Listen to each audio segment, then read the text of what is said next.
Bayangkan, kamu sedang duduk sendirian di kamar. Ponselmu terus bergetar, ada notifikasi, komentar, pesan, gosip, bahkan hinaan. Dan tanpa sadar, kamu mulai merasa cemas. Kamu merasa dunia terlalu bising, terlalu cepat, terlalu melelahkan. Pertanyaannya, apakah benar kita harus hidup seperti itu? Apakah benar kita harus terus diperbudak oleh emosi, oleh komentar orang, oleh hal-hal yang bahkan tidak bisa kita kendalikan? Atau sebenarnya ada cara untuk tetap tenang meski dunia sedang kacau? Hari ini kita akan membongkar sebuah rahasia kuno.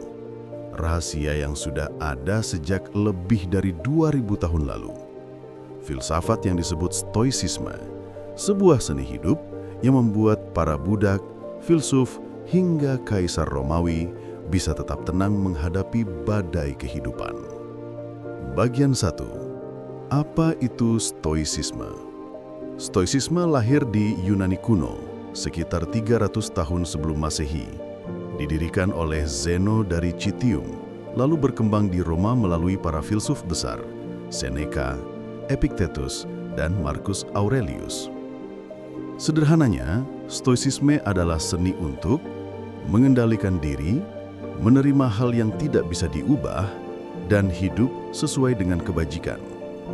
Bagi orang Stoik, ketenangan batin bukan datang dari harta, popularitas, atau kekuasaan, tapi dari cara kita memandang dunia.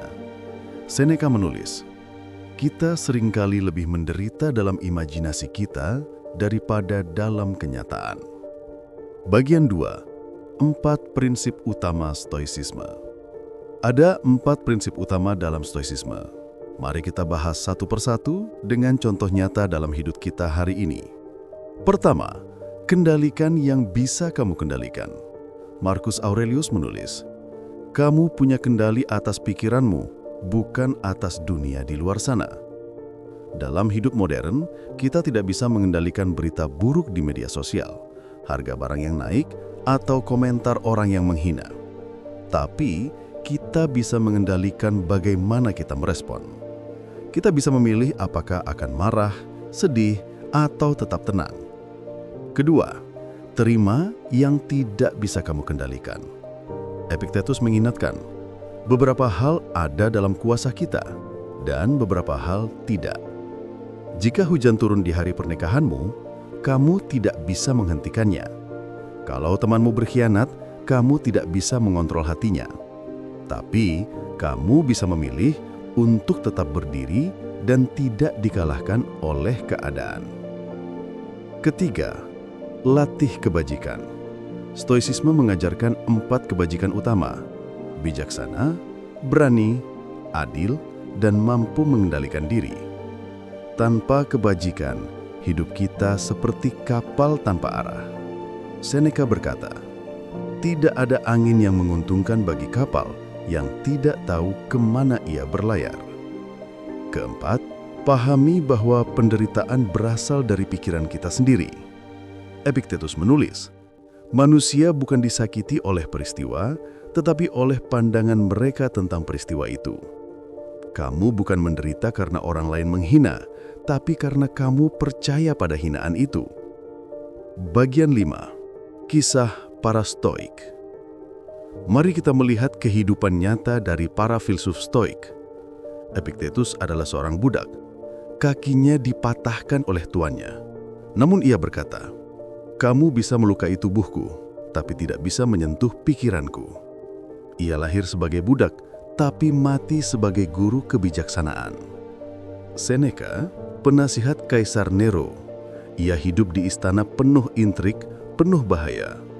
Ia tahu hidup bisa berakhir kapan saja.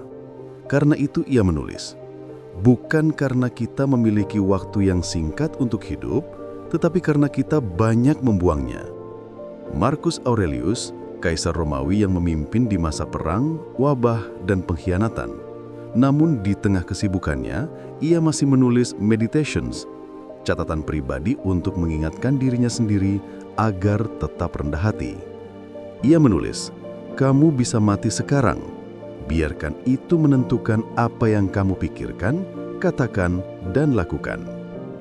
Bagian 4. Praktik stoicisme sehari-hari. Lalu, bagaimana kita bisa mempraktikkan stoicisme hari ini? Pertama, tulis jurnal stoik. Setiap malam, tulis apa yang bisa kamu kendalikan hari ini dan apa yang harus kamu lepaskan. Kedua, lakukan visualisasi negatif. Bayangkan kehilangan orang yang kamu cintai atau benda yang kamu sayangi. Bukan untuk membuatmu sedih, tetapi agar kamu lebih menghargai keberadaannya sekarang. Ketiga, ingatlah memento mori. Kamu akan mati. Tapi itu bukan alasan untuk takut. Itu alasan untuk hidup lebih baik hari ini. Keempat, biasakan diri untuk merespon, bukan bereaksi. Ketika seseorang marah padamu, tarik nafas, diam sebentar, lalu pilih kata-kata dengan bijaksana. Bagian 5. Stoicisme untuk dunia modern. Di dunia modern, kita sering diperbudak oleh media sosial. Kita cemas melihat hidup orang lain lebih indah, lebih sukses, lebih sempurna. Tapi, stoicisme mengajarkan, fokuslah pada dirimu sendiri. Kamu tidak bisa mengendalikan hidup orang lain, kamu hanya bisa mengendalikan langkahmu. Dalam hubungan percintaan, kita sering kecewa karena berharap orang lain selalu sempurna. Padahal orang stoik akan berkata, orang lain bebas bertindak sesuai tabiatnya. Tugasmu hanyalah memilih apakah akan tetap sabar atau membiarkan dirimu hancur. Di dunia kerja, kita sering stres karena atasan, target, atau tekanan. Stoicisme mengingatkan, bukan beban yang menghancurkanmu, tapi cara kamu membawanya. Penutup, stoicisme bukan sekedar filsafat kuno. Ini adalah panduan untuk hidup di dunia modern yang penuh tekanan. Ketika kamu merasa hancur, kecewa, atau diperlakukan tidak adil, ingatlah, kamu tidak bisa mengendalikan dunia, tapi kamu bisa mengendalikan dirimu sendiri. Dan disitulah letak kekuatan seorang stoik. Hidup tenang, hidup stoik. Jika kamu merasa video ini bermanfaat, tekan like, tinggalkan komentar, dan bagikan. Dan jangan lupa subscribe, karena jurnal kita untuk hidup lebih tenang baru saja dimulai.